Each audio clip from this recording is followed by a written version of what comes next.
Di dalam mobil terlihat Aji sedang berusaha menghubungi ponsel Dea yang sejak tadi tidak aktif. Dan beberapa kali juga ia menghubungi semua keluarganya menanyakan apakah Dea sudah tiba di rumah atau belum. Ternyata jawaban semua keluarganya yang di rumah mengatakan bahwa Dea belum pulang, maka membuat Aji makin khawatir jika terjadi apa-apa terhadap Dea saat ini. Dek, kamu di mana sih? Gumamnya pelan sambil mengendarai mobilnya menuju tempat-tempat yang selama ini menjadi tempat favorit Dea. Beberapa tempat telah ia datangi, mulai dari KFC Ratulangi, tempat kesukaan Dea selama ini, beberapa mall, dan juga Timeson. Namun tetap nihil, Aji tak menemukan Dea di tempat-tempat itu. Ia mulai panik dan terlihat sesekali melihat arloji di lengan kirinya. Astaga Dek, udah jam segini kamu kemana sih?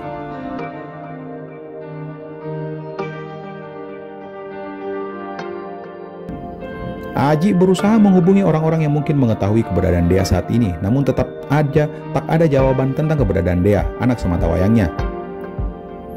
Aji memarkir mobilnya, berlari ke sana kemari mencari keberadaan Dea dengan pikiran yang kacau. Jantungnya berdetak cepat dan tangannya pun ikutan mulai gemetaran.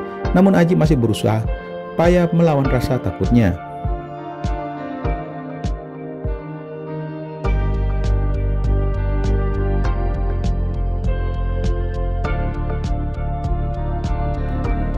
Pikirannya mulai berkembang, ia takut jika Dea menjadi korban penculikan anak. Ya, karena saat ini sedang maraknya kasus tersebut.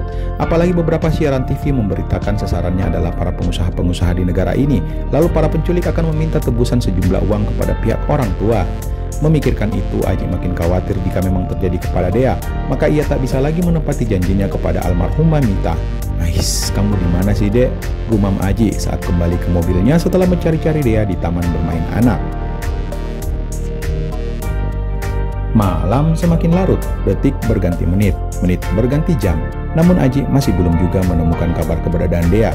Aji berdiri di pinggir jalan dan terlihat dirinya mulai putus asa karena tidak menemukan keberadaan Dea saat ini. Semilir angin terasa makin kencang bertiup hingga mengeluarkan bunyi seperti suara orang bersiul, membuat tubuh Aji bergetar.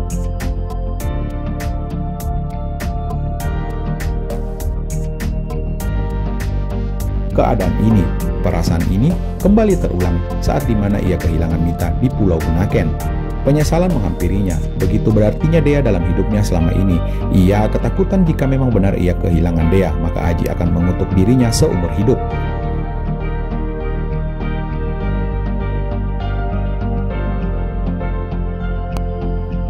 Aji memejamkan kedua matanya sejenak, berdiri di pinggir jalan, mendengar suara kendaraan yang lalu lalang di jalan raya.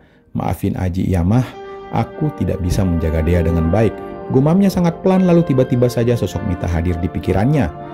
Wajah itu sedang menatapnya dengan tersenyum, seakan tidak menyalahkan Aji akan musibah hari ini. Aji melihat Mita baru saja menggelengkan kepalanya pelan.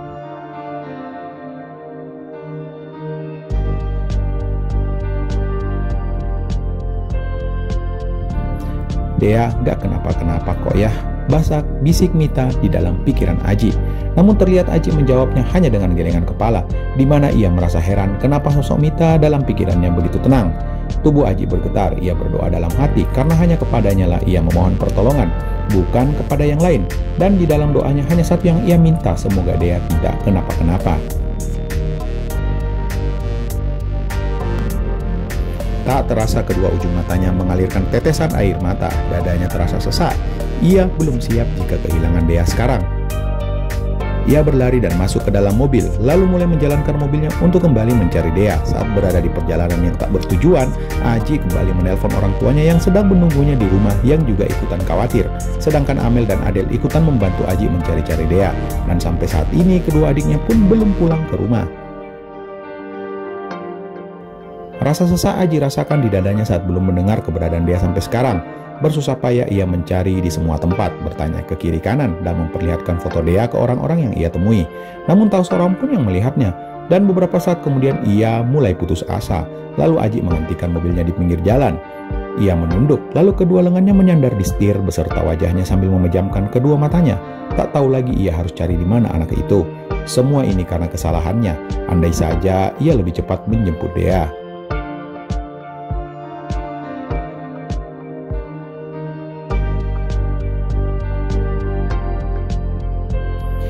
Aji menyandarkan badannya di jok mobil lalu mengusap wajahnya dengan sebuah keputusasaan dan masih saja berdoa dalam hati agar dia tidak kenapa-kenapa. Kemudian ia membuka kedua matanya, mengacak-acak rambutnya sendiri karena ia sudah hampir kehilangan akal sehatnya karena tak menemukan keberadaan Dea. "Kamu di mana sih?" gumamnya menggertakkan giginya. Saat Aji baru saja ingin menjalankan mobilnya, tiba-tiba ponselnya berdering. Maka segera ia mengangkat teleponnya. "Ya Ma, di mana? Dia udah pulang belum?" tanya Aji.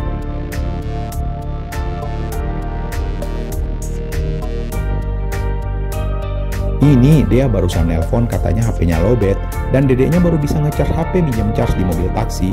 Kebetulan dia lagi di jalan kok," jawab mamahnya, membuat Aji menghela nafas. "Kamu tenangkan pikiran kamu, lalu kamu buruan pulang." "Ya Mah, Aji pulang sekarang," kata Aji. Lalu setelah menutup telepon, ia segera menjalankan mobilnya menuju rumah orang tuanya.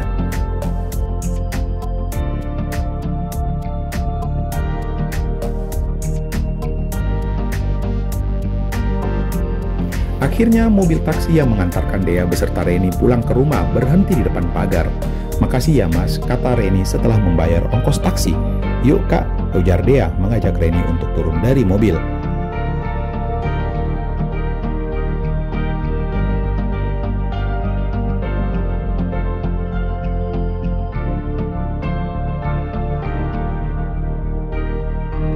Sesaat Reni terdiam lalu terlihat Hia baru saja menghela nafasnya. Entah kenapa ada keraguan dalam dirinya untuk turun dari mobil. "Kenapa perasaan gua kayak gini ya?" batin Reni sesaat. "Yuk Kak, kok malah diam?" kata Dea membuyarkan lamunan Reni. 1, 2, 3 berulang kali Reni menghitung dalam benaknya apakah ia turun atau tidak. Namun saat ia menoleh ke Dea, terlihat anak itu memasang wajah memohon agar ia ditemani turun. "Ya udah, yuk Dek." Akhirnya Reni memutuskan turun dari mobil, lalu sesaat ia kembali berpikir.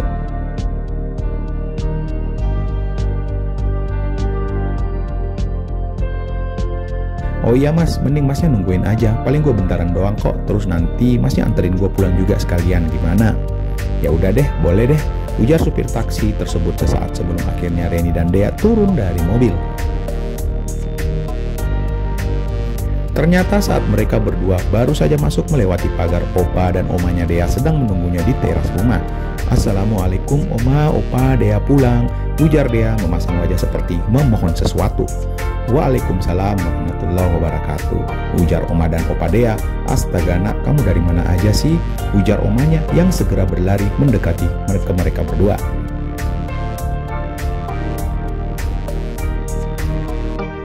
"Pak, Bu, maaf kebetulan tadi aku ajakin Dea untuk makan malam dulu," kata Reni yang baru saja menyelah.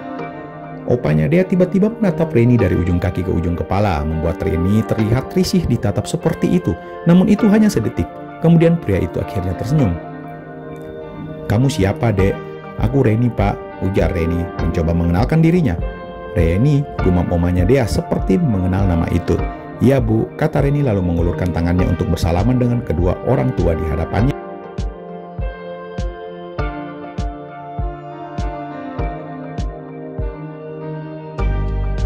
"Namanya aja yang sama," gumam wanita itu dalam hati lalu membalas uluran tangan Reni. Akhirnya Reni menceritakan kepada Oma dan Opa Dea bahwa tadi sore ia melihat Dea sedang tertidur di warung depan kantornya. Maka dari itu ia mengajak Dea untuk pulang.